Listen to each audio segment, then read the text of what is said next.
if you're like me and you use these to finish off your brass projects, you probably end up wearing a hole in them eventually, right? You're rendering them absolutely useless. It costs just as much to buy a new one of those as it does to buy a whole kit. So what you end up with is some of these motors still running, right? These bases.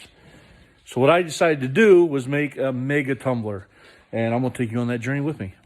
Okay, so the parts needed was a sewage drain. It's a 2-foot piece. I got it from Menards for, I don't know, $20, something like that. And then got the end cap for like a septic port with the lid. And then just a standard end cap, flat end cap there. I used some purple primer and a healthy amount of PVC cement, and let them dry. I did one side first, put a little water in it, made sure there's no leaks, and then the other side. Now you're gonna have leaks out of this. You just can't get this tight. What we can do is a semi-dry tumble. So let's move on. Okay, so once you've got this thing assembled, like I said, you're gonna wanna put a couple divots in it. See these divots? And yeah, it's a little burned. I'm using a torch, not a heat gun, because I'm an idiot. But a couple divots, and I just alternate them. And the reason you want this is so that it catches the media inside and the blades or the knuckles, whatever, and kind of twists them and rotates them, right? So what I mean is, if you look inside, you see these little bumps, and there'll be 3 of them, and they'll be alternating walls. See, there's another one. I still got to put in the one over there. But it'll catch this media and flip it. So I just use the old media that I had sitting around. You throw the knuckles in or knives, and there you go. So you're probably going to have access to a torch, if not a heat gun, which I do have one. I just don't know where I put it. So using a torch and a hammer, I'm going to make these divots.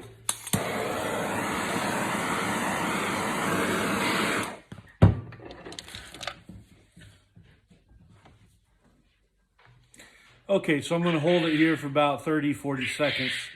It doesn't take a lot of pressure. Now, so how I marked these was I had it running on the machine. There we go. Where I want the legs to be. And I ran just a marker in between because I don't want it to have that divot where those legs are. So in the middle of the machine, in the middle of the first motor, in the middle of the 2 motors, and in the middle of the second motor. I ain't looking for pretty here. I'm really not. I'm looking for functional. You can make it pretty using a heat gun and, you know, using something better than a hammer. But again, I'm looking for functionality and speed here. So I'm just doing what I have available to me right now.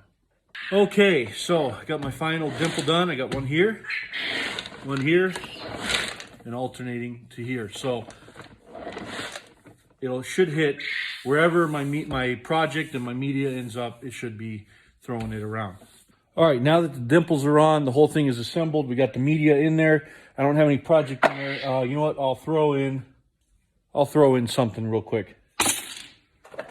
Let's listen to it, because if you've been running tumblers for a while, you're already going to know what to listen for.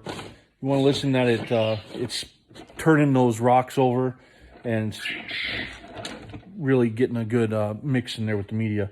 So the reason I run 2 is it's such a massive pipe. Running 1 just ain't going to work. Now you can jimmy rig it up so that it can run off of 1, but I have 2 laying around, so I'm just going to use 2. But if I run 1, doesn't have enough juice. But I run 2, and I run them right up to the edges, and that keeps it all in line right there. Hear that?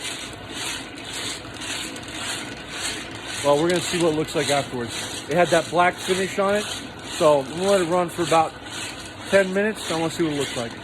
Okay, I just checked it, and not enough was going on. So what I did is I widened these spaces because it wasn't enough tumble, right? So I just went in and tripled the width of the fins, doubled the width of the middle one because there's not that much room. So we're going to see if this helps. Check back in 10 minutes. Okay, exactly 10 minutes in. and I just wanted to check to see if it's doing anything, because this piece I put in there had enamel coating and everything else. So I wanted to see if it's going to do anything at all. I'm not expecting it to be stripped down, but I like what I'm seeing already. In 10 minutes, it's already starting to work those edges, which is what I want. So I think if this was left, because normally these tumblers, I'll leave them for 8 hours and just let them roll, right? So I'm thinking if I leave this guy overnight, we're going to see what this looks like in the morning. Okay, it is 5 a.m., about 5:15 a.m., and this guy's been going all night, so, about 10, 12 hours, not 8 hours as I expected, but whatever. So we're going to try to see how she did.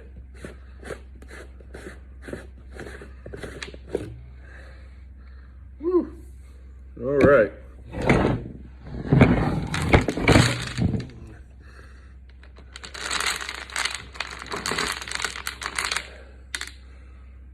Oh my goodness.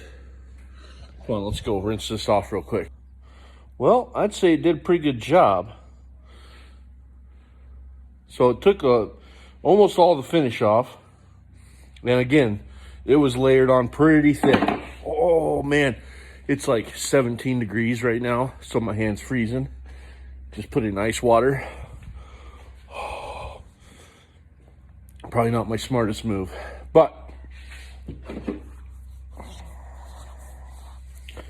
here we are.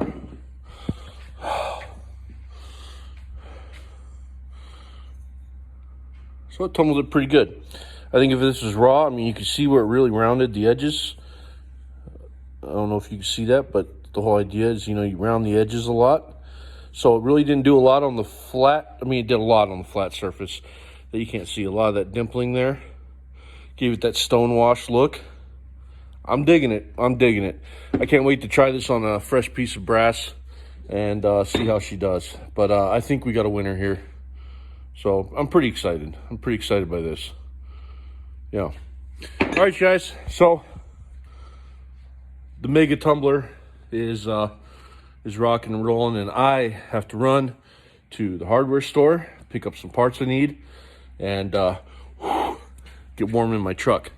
And then I'll be back out here, getting back to work. So I made it to the hardware store, and I was thinking about it, and something I forgot to tell you guys before I log off this video is that the whole thing, the whole Mega Tumbler, minus the bases, I think, if I remember correctly, it cost me about 45 bucks to make. And that's, you know, I already had the cement, so call it 50 bucks. So about for 50 bucks, I made that Mega Tumbler. And I should also note, when I told you guys I had a finish on there, down that set of knuckles I threw in, and I wasn't lying. It had about 3 coats of enamel, and it was chemically etched. So the fact that it beat through that, I was thinking about it on the drive here. I'm actually really amazed. I really am. I thought it was just going to really beat the edges up a little bit, but the fact that it stripped all the enamel off there and beat out a lot of the chemical etching, I'm pretty impressed with Mega Tumbler. So I'm here at the hardware store, and I'm actually thinking I may grab materials to make a second one. I might. All right, y'all, have a great one, and yeah, go create shit.